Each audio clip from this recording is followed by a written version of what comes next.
Entonces, lo primero que había que ver es que el espacio público en una ciudad define qué tipo de ciudad tenemos, o qué tipo de ciudad se quiere por aquellos que la planifican. Y Buenos Aires hace ya rato que tiene un espacio público que, digamos, no solo que es hostil, sino que está pensado desde lo privado, ¿no es cierto? Entonces, inclusive ahora se hizo una modificación al Código de Planeamiento donde del espacio público no se habla, o sea que aparece como un resto, ¿no? Se habla de la propiedad privada, de qué puedes hacer en tu lote, de todas esas cosas, y el resto del espacio es como si no fuera público, ¿no? Como que el privado, el particular, tiene que ocuparse, de hecho, de definir qué espacio público tiene la ciudad. Eso no es una casualidad, ¿no es cierto? Eso es cuando uno ya hace rato que está pensando en una ciudad que no es ni solidaria, ni cooperativa, ni amistosa para el intercambio social, sino que al revés, es una ciudad básicamente expulsiva de algún sector de la población que otro sector no quiere que viva acá. Esto ya viene desde la época del proceso cívico-militar, de la dictadura, porque antes de los 70 la ciudad era distinta, ¿no? Los barrios eran amistosos, la famosa poesía de A la sombra de los barrios amados, ¿viste? Todo eso. Eso, perdón, es una poesía. Sí, es una frase de una poesía. La realidad es que la ciudad estaba pensada de otro modo en su momento, ¿no? Porque además surge en la ciudad, especialmente entre los 20 y los 60, de la unión de muchas culturas distintas, ¿no es cierto? Más allá de que después está la apertura de las diagonales, las demoliciones, todo que tienen que ver también con otro criterio, pero tiene que ver con un criterio de embellecimiento, de mejora, y no un criterio de expulsión, al contrario, ¿no es cierto? Ese criterio de expulsión entonces uno lo puede ubicar en la dictadura, sí, claramente. Y bueno, sí, ahí Cacciatore y Del Chopo, que fueron los intendentes, ¿no es cierto? ¿Qué planteaban? Planteaban que Buenos Aires tiene que ser una ciudad donde el que viva lo debe merecer. ¿No? Merecer significa que pueda pagar impuestos, que tenga dinero, etc. No es que sea un ciudadano con derechos, ¿no? Ellos lo planteaban desde ese punto de vista. Entonces era una ciudad cara, debería ser una ciudad cara, ¿no? Para que el que pueda vivir acá tenga los suficientes fondos como para pagar sus impuestos, para consumir acá, cosas caras, etc. De hecho, las villamiserias en ese momento prácticamente desaparecen, ¿no es cierto? Son demolidas, están todas las demoliciones de las autopistas, es decir, hay una cantidad de emprendimientos que tienen que ver con ese criterio de ciudad.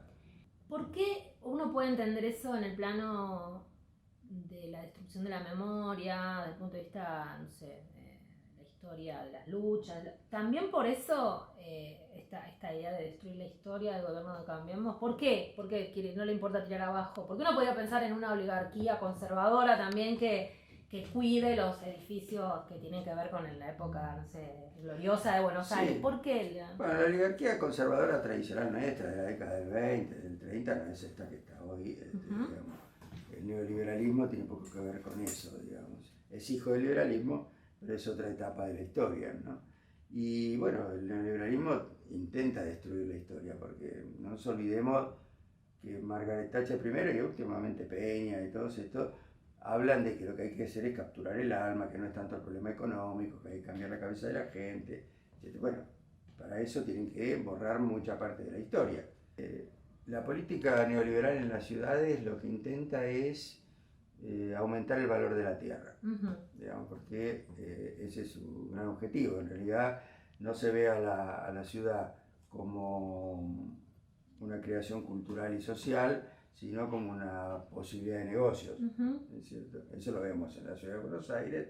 Todas las obras que se hacen tienen detrás una posibilidad de negocio, fundamentalmente además de negocios en los cuales ellos también son socios. Bueno, digamos, es bastante complicado desarmar esa trama, pero ¿qué es lo que realmente está pasando? Hay una página del gobierno de la ciudad en donde se especifican los nombres que inclusive tienen cada uno de los bancos, los maceteros, las rejas que ponen, los caniles, los nombran de acuerdo a sus estilos, ¿no? y especifican que los construyen con algunos criterios, como por ejemplo el de la economicidad. ¿Esto es cierto? ¿Es así que es cierto que un banco de cemento con rejas de hierro sale más barato que un banco de madera con listones de madera y repujado en hierro como en algún momento se hacían? Seguramente estos bancos que ellos hacen tienen menos mantenimiento, eso es probable, pero también son tan vandalizables como los otros porque depende de la intensidad del vándalo, digamos. No es que se pueda resolver así tan fácilmente. Además está de moda hablar de lo ecológico, ¿no? Que no es seguramente lo que ellos piensan. Y la ciudad verde no existe, es una mentira. Este es el color verde con el cual ellos pintan algunas cosas. Pero aparte es un verde medio milico, porque Sí, pero aparte la ciudad está llena de basura, los espacios verdes, ellos contabilizan, aumentar los espacios verdes, te cuentan un bulevar en el medio, te cuentan el jardín, 2 pedazos de pasto, o las esquinas hasta te pueden llegar a contar esos macetones espantosos que aparecen en algunos lados, ¿no? Hablas del espacio público, por eso es lo que yo te decía al principio. Vos hablas del espacio público, podés hablar del espacio público desde el punto de vista de lo privado, del tránsito, de los autos, de eso, o podés hablar del espacio público como estructurador de una ciudad solidaria, donde lo público es real.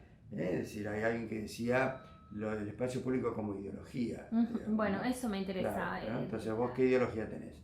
Depende de cómo vos pienses, vas a poner un tipo de mobiliario o vas a poner otro tipo de mobiliario.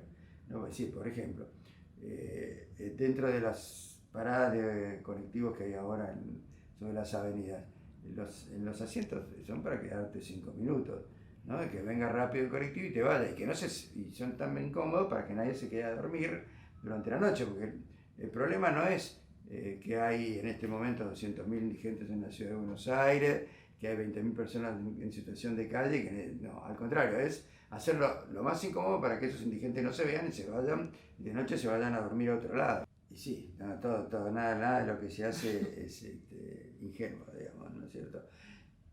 Obviamente que siempre los jardines de la zona norte, los parques de la zona norte están más cuidados que los de la zona sur.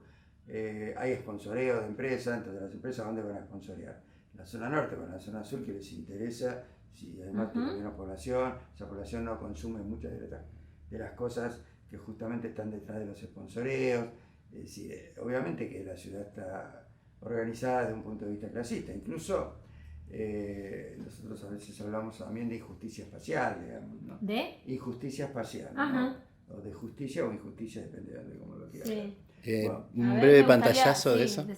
Claro. Bueno, la ciudad está dividida en partes, ¿no? Tradicionalmente era el norte y el sur, ¿no? El norte con mucho equipamiento, con todas las comodidades, con posibilidades de desarrollo enormes, con mucha inversión, y el sur al revés. ¿Quién va a vivir en el sur? Entonces ahí hay un tema de injusticia, ¿no? Donde el espacio está distribuido también de forma clasista, ¿no? Es decir, ese es un tema. Vos además no podés ir a vivir a la zona norte si no tenés el dinero como para comprar un terreno en la zona norte que vale 3 veces más que la misma superficie en la zona sur, ¿no? Incluso ahora, yo siempre digo, ahora ya no estamos más divididos en dos, norte y sur. Ahora tenemos todo el este, toda la costa del río está absolutamente privatizada. Y de Libertador al norte están los mayores negocios, ¿no? Vos decís, bueno, qué bárbaro, hicieron una autopista, ¿no? Ahora el Paseo del Bajo. El Paseo del Bajo. Ahora, a partir del Paseo del Bajo empezaron a vender parte de Catalina Sur, van a hacer torres ahí, vendieron parte de un club, el Darling, se vendió toda una parte que están peleando todavía para que ya la perdieron la cosa, ¿no? Después el Tiro Federal, que era monumento histórico nacional, bueno, ahora va a estar metido entre torres. Vendieron el edificio del Mercado del Plata y trasladaron todo. ¿Eso también forma parte del negocio inmobiliario? Sí, eso forma también parte del negocio inmobiliario, digamos, ¿no es cierto? Es decir, la venta de activos públicos o de terrenos públicos es una cosa que ningún gobierno que tenga la cabeza puesta en lo público lo hace, porque eso es perder el poco capital que tiene una ciudad que no debería ponerlo. Además, todos sabemos que el gran problema de la vivienda es el problema de la tierra. En Argentina el problema de la tierra es total, ¿no? Digamos, no solo es el problema de la vivienda, pero en el caso de la vivienda es un problema central, porque no hay tierra, la tierra es un bien finito, digamos, no se puede reproducir. A lo sumo se puede incorporar tierra rural a tierra urbana, si uno cree, esperemos que no siga ese proceso. Pero la realidad es que lo que han hecho acá es endeudarse, por ejemplo, y pagarla esa deuda con la venta de tierras públicas. Además que la venta de esas tierras públicas no es ingenua, siempre la compran los mismos.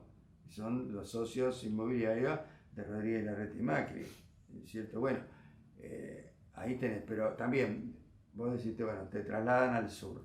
Ahora, ¿qué beneficio le trajo a Parque Patricio, por ejemplo, que ahí esté la Casa de Gobierno nueva?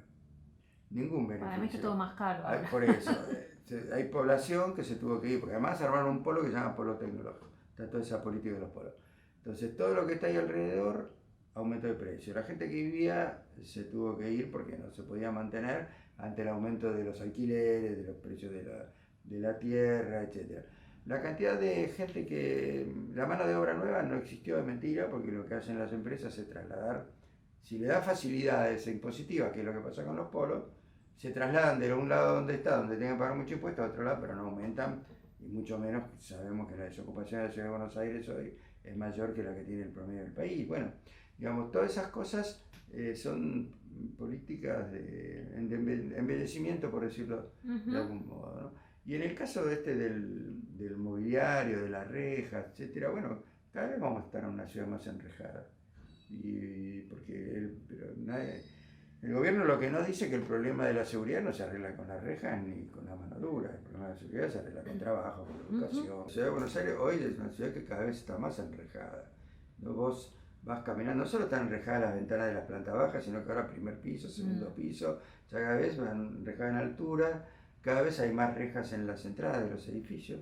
Lo que pasa es que las torres no estaban pensadas originalmente para poner un límite entre lo privado y lo público, sino que estaban puestas en terrenos que le daban cierto desahogo a la ciudad. Vos metes un edificio de 70-80 metros de altura, encimado de la vereda. Bueno, hoy no, hoy todo eso está tendiendo a parecerse más a esos lugares donde vos decís, de Lima, Santa Cruz de la Sierra. Esas urbanizaciones que se están haciendo en la Carbonilla, en la Villa 31, no sé, hay una mirada sobre eso. Sí, donde están haciendo, vamos a empezar desde el principio, es decir, Larreta tiene un discurso distinto desde que el jefe de gobierno al que había cuando estaba Macri como jefe de gobierno. Lo que se han dado cuenta es que la política de expulsión, o sea, de erradicación de las villas, era imposible. Digamos, a la larga siempre termina volviendo de algún modo u otro, porque la población tiene que vivir en algún lado. Entonces, ellos, también la Constitución de la Ciudad de Buenos Aires habla de la integración urbana y no habla de la erradicación, ¿no? Bueno, Larreta tomó esa política, pero lo que están haciendo es trabajar sobre las villas que permiten, si se mejoran, generar algunos negocios inmobiliarios que están alrededor, ¿no? Lo cual no quiere decir que es mejor que haya una parte de la villa que viva mejor y que se pueda arreglar. Lo que pasa es que tiene poco que ver con políticas integrales. Lo mismo que decimos, bueno, se abrió el Paseo del Bajo, está bien que se abrió el Paseo del Bajo y va a mejorar. Ahora, era una obra tan necesaria cuando las escuelas se caen abajo, cuando tenemos un problema de pobreza de gente que no come en la Ciudad de Buenos Aires o que duerme en la calle enorme. Bueno, los hospitales, ¿dónde están las prioridades? ¿No es cierto? Y el tema del mobiliario también es otro problema, ¿no? O el tema de la cárcel. ¿Por qué quieren sacar la cárcel de Devoto? Le molesta a la población, pero también porque hay un negocio inmobiliario detrás enorme. ¿No? Imagínate cuánto vale no solo la tierra esa, sino cómo va a aumentar de valor todo lo que está alrededor, ¿no? Como pasó en La Boca, por ejemplo.